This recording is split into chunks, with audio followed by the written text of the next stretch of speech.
Saya Pertiwi Dustiawati dengan NIM 2306030088. Pada kesempatan kali ini, saya akan membahas materi mata kuliah umum literasi digital dan kemanusiaan pada pertemuan pertama sampai pertemuan terakhir. Nah, apakah ada yang tahu apa itu literasi digital? Literasi digital adalah pengetahuan dan kecakapan untuk menggunakan media digital, alat-alat komunikasi, atau jaringan untuk menemukan, mengevaluasi, menggunakan, membuat informasi, dan memanfaatkannya secara sehat, bijak, cerdas, cermat, cepat, tepat, dan patuh terhadap hukum dalam rangka untuk membina komunikasi dan interaksi dalam kehidupan sehari-hari. Nah, materi yang pertama, hubungan manusia dan teknologi pada Society 5.0 dan Revolusi Industri 4.0. Society 5.0 merupakan konsep masyarakat yang berpusat pada manusia di mana teknologi seperti Artificial Intelligence atau AI, Internet of Things atau IoT, dan robotika diintegrasikan untuk meningkatkan kualitas hidup dan menyelesaikan masalah sosial. Sedangkan Revolusi Industri 4.0 ditandai dengan penggunaan teknologi canggih seperti IoT, AI, komputasi awan, analisis big data, dan robotika dalam proses manufaktur dan industri. Di dalam kedua konsep ini, manusia dan teknologi sangat saling berintegrasi dan berkolaborasi. Manusia memegang peran sentral, sementara teknologi membantu meringankan pekerjaan, mengoptimalkan proses, dan meningkatkan efisiensi. Namun, perlu diperhatikan agar teknologi tidak sepenuhnya menggantikan peran manusia, tetapi memperkuat dan melengkapi kemampuan atau kebutuhan manusia. Materi selanjutnya yaitu dampak positif dan negatif teknologi. Dampak positif teknologi yaitu pertama, teknologi membuat pekerjaan lebih cepat dan mudah sehingga menghemat waktu dan tenaga. Yang kedua, alat otomatis dan sistem membantu meningkatkan hasil kerja dan mengurangi kesalahan buatan manusia. Yang ketiga, teknologi seperti email, aplikasi pesan, dan video konferensi memudahkan untuk komunikasi dan pertukaran informasi. Yang keempat, teknologi memungkinkan untuk mengakses pembelajaran jarak jauh, layanan kesehatan online. Hal tersebut dapat menjangkau lebih banyak orang untuk melakukan kegiatan tersebut. Yang kelima, teknologi digital juga bisa membuka berbagai peluang bisnis seperti toko online, vintage, layanan aplikasi, dan bisnis lainnya. Adapun dampak negatif dari teknologi yaitu pertama, penggunaan mesin atau robot dalam industri untuk menggantikan pekerjaan manusia menyebabkan peningkatan pengangguran. Yang kedua, terlalu bergantung pada teknologi dapat mengurangi interaksi sosial dan keterampilan praktis tertentu. Yang ketiga, teknologi digital membawa risiko kebocoran data dan serangan siber yang dapat merugikan individu maupun organisasi. Yang keempat, platform digital sering disalahgunakan untuk menyebarkan informasi palsu. Hal tersebut dapat menyesatkan masyarakat. Yang kelima, penggunaan teknologi yang berlebihan dapat menyebabkan stres, kecemasan, gangguan penglihatan, dan masalah lainnya.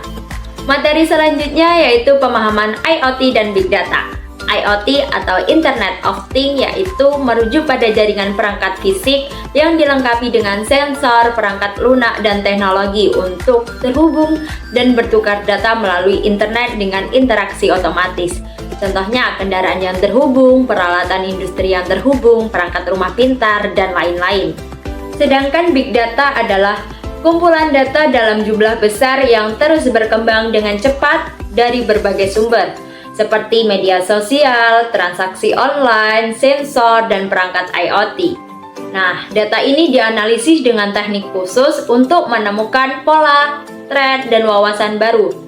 Hasil analisis big data ini kemudian digunakan untuk pengambilan keputusan yang lebih baik, optimalisasi proses, dan pengembangan solusi inovatif di berbagai bidang. Materi selanjutnya yaitu pemahaman e-commerce. E-commerce adalah aktivitas jual beli produk atau jasa secara online melalui internet tanpa harus bertemu langsung secara fisik. E-commerce memudahkan konsumen untuk mencari, membandingkan, dan membeli barang dari mana saja. Sedangkan bagi penjual hal ini sangat menguntungkan untuk pemasaran produknya lebih luas. Tetapi tantangan yang dihadapi dalam e-commerce meliputi keamanan transaksi pembayaran, privasi data konsumen, penanganan pengembalian barang, logistik pengiriman, dan persaingan dengan toko fisik. Materi selanjutnya yaitu etika dunia siber. Etika di dunia maya melibatkan aturan dan pedoman perilaku yang harus diikuti secara berinteraksi dan berkomunikasi secara online. Hal ini mencakup menghormati privasi orang lain, tidak menyebarkan konten ilegal atau merugikan, serta menghindari kejahatan cyber seperti pencurian data, peretasan, atau penipuan online. Dan menjaga etika di dunia maya sangatlah penting untuk menciptakan lingkungan online yang aman, bertanggung jawab, dan menghargai hak setiap individu. Materi selanjutnya yaitu pemanfaatan internet secara bijak. Gunakanlah internet untuk hal-hal yang positif seperti mencari informasi, belajar, bekerja, berkomunikasi, dan hiburan yang sehat.